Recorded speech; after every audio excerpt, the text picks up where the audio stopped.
that Timu dangly earring implying that Caleb is all because he actually built a friendship and a relationship with Arya is a direct correlation to his fake rendition of hypermasculinity. First things first, I know a lot of y'all didn't do well in school because you don't listen. The first episode and the second episode, everybody went through and told where they live. They said, I live in the Bay, I live in LA, I live in the Bay, I live in LA. Babes, it was filmed in Phoenix. These people are from LA and the Bay. They live in California. I know y'all want to so bad and be like, Arizona and California is two different things. So when you said that California got to pay bad taste, Arizona is different. Babes, I've been to Phoenix. It's the same beauty standards. Arizona and California have the same beauty standards. Bright and light. Ugh. And in episode 2, we clearly see that the preference is not even at the top of the list because when JR went over to Mike and asked him, have you ever been with a woman? And he was like, yeah, I've been with one, but I've never taken one serious. And JR was like, I think this is my opportunity to finally be with one. I think this is my opportunity to win, basically. And they just sat there giggling about it. And then when JR actually had the nerve to say, I with Arya, because basically she's mixed, she's black and Puerto Rican, she got some type of Spanish in her, but I will be settling if I'm with her. Like, but I think Sandy is like, yeah, she's all that. Like, do y'all get it now? Like, when we talk about colorism, y'all always tell us to shut up. Y'all always talk about colorism. Babes, it's a preference. He has the right to have a preference because it's you always getting picked. But what we keep trying to tell y'all is when there's no dark-skinned black woman in the room to take the brunt of all the jokes and to be at the bottom of the totem pole, it's gonna be you, Miss Ma'am. It's gonna be the light-skinned girl first and then the girl on top, and the other ones are always gonna be on top of you. We keep trying to tell y'all that. For him to say that him being in a trial marriage with Arya would be, oh, that's me settling, when they actually have more in common, and Arya would have brought more out of him actually for this experience. But to be like, I'm settling for that, like, Sandy's where it's at. And I want y'all to peep how when JR went on a date with Arya, the energy was so low. He didn't care about nothing she was saying. He came like, oh yeah, what's up, side hug, ate his food, sat there the whole time, yeah. And I hate his voice, by the way. Yeah, I totally get that. Like, yeah, we're going so deep. Whenever he say he going so deep, that's how you know he ain't paying attention. He did all that on that day and then ran over to Sandy, and before he could even get in the door, you saw all 32, baby. Them nipples was, the pecs they was jumping and popping, baby. Sandy, oh my God, I'm so happy to see you today. Oh my God. He's shucking and jiving at the table. Girl got the restaurant at the time. Oh yeah, Sandy, oh my God, you look so, oh my God, that body. What body? It looks like an iron board in the back. And did y'all peep when Sandy literally was smiling when Arya decided to choose JR at the deliberation table when everybody was like picking who they wanted to be in a trial marriage with? She was smiling like, girl, you would never get picked. Like, me and him have a better connection. He doesn't care about you. Like, oh girl, I'm the real preference. Like, Arya, listen to all this nice stuff about JR, and because she knew she was going to get picked. And that's what we keep trying to tell y'all. And I felt so bad when Arya started crying because she said she's never really heard nice things about herself coming from Scotty with the Timu dangling earring. So I'm so happy that she actually coupled up with Caleb. But when she said that, Scotty gave her like this evil ass eye. Like, when we get back to the house, I'm going to smack the fuck out of him. Like, it gave Ike Turner. Allegedly. And I know y'all peeped that every time JR and Sandy talk about each other, they always talking about the fire. What is the fire? Your pants? You getting soaked and simmered all throughout the Skims drawers that you got on. And he getting soaked and simmered throughout them jam drawers he got on. His volume is standing up in the air because we all know gym rats don't never have nothing going on down in the lower department. Also, a lot of y'all don't understand when I say that Nick is and he's also controlling at the same time, but he's also right when he speaks about JR and Sandy and their situation. Y'all don't understand that two things can be true at one time. Yes, Sandy is completely wrong because she literally, he brought her here, but she's using this experience as a way to go no, nigga, and to get away with it without having no repercussions in her relationship. Because in reality, in real life, whenever a black touches a woman, sugar turns to let's keep it a stat. She knows that that's somebody I hook up with at the club. That's somebody I hook up with at the gym. That's somebody I hook up with on the side. But in real life, I gotta be with a Nick. I need to be with a 38-year-old artsy that's really having his way out here. He got a beachfront house. Like, he's my sugar daddy on the law.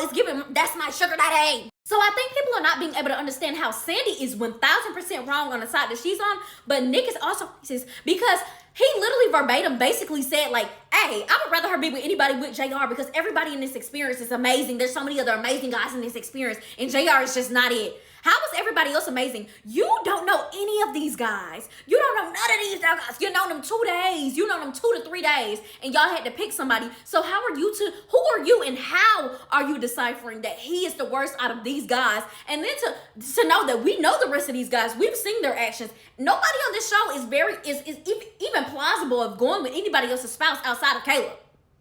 So to say that there's so many other great guys here outside of JR is given, I don't want that big buck on my watch. I know that when she goes out to the club, she's riding and hiding and cheating on me with these type of dudes. Like, it's given very much like I be blowing her phone up, and every time I ride up to the club and I see her in the parking lot, she on a nigga just like JR. Also, I saw so many people being like, oh, Micah don't play about Chanel. He don't play about his woman. He don't play about his woman. Baby, if he didn't play about his woman, they would not be at this experience. If he didn't play about her so bad, a ring would already be on her finger like she asked for, like she's been yearning for. She literally was willing to come on national television. Well, not even national television, a big-time app, an app that's really knocking cable out the way, that literally knocked cable out the way.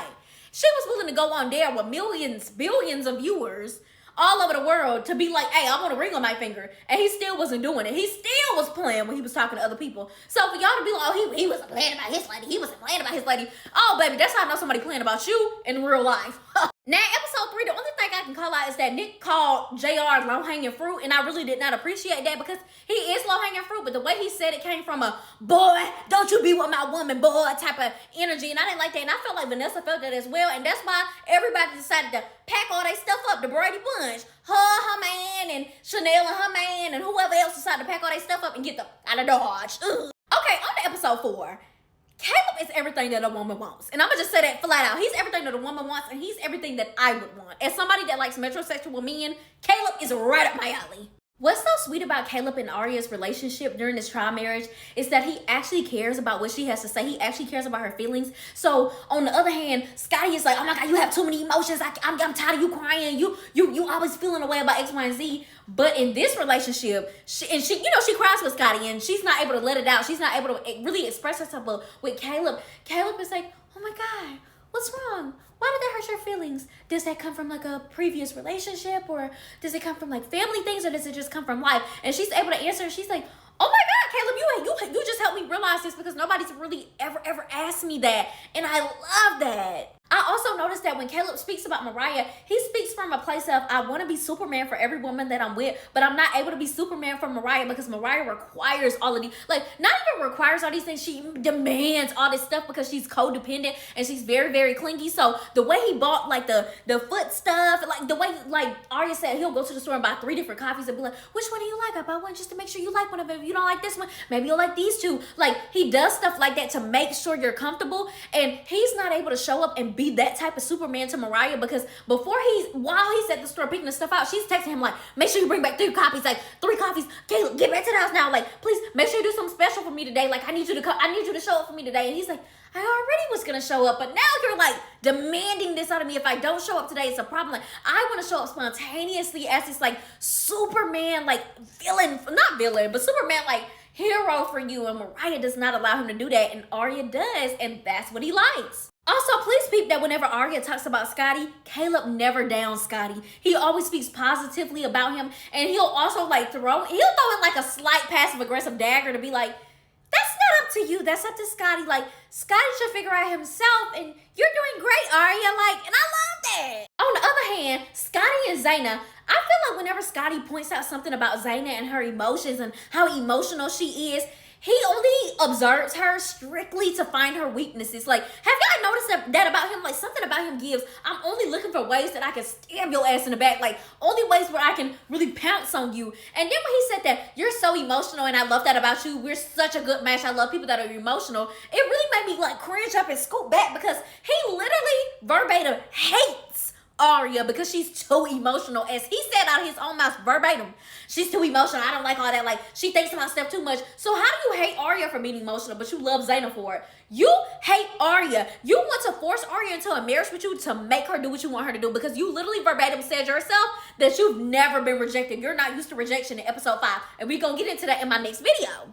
Put a raise your hand emoji in the chat if you think that Nick purposely showed up at Starbucks at that time of the morning, at that exact Starbucks, so that he could run into Sandy. Because I think he did. I think that is some crazy controlling stuff. And some people say, you think he controlling? I don't think so. Yes, he is. You showed up there because you know that Sandy goes to Starbucks every morning. That's something you only know from a partner. You know she shows up to Starbucks every morning, and you knew we live in this apartment building. This is the closest one. She gonna show up here at this exact time. So he did that. I don't like that. That's controlling, and that's scary, and that's psychotic. And please, people, how JR don't have an issue with saying my wifey, my beautiful wife when it comes down to Sandy, but he's never said nothing nice like that about Zaina. Also, Nick watching them on that balcony while they was slicing that whole ass steak was another sign of psychopath behavior. And Cindy said she don't do that cheating stuff really had me side-eyeing her because you literally were a willing participant to your ex cheating on his ex with you. Girl, please.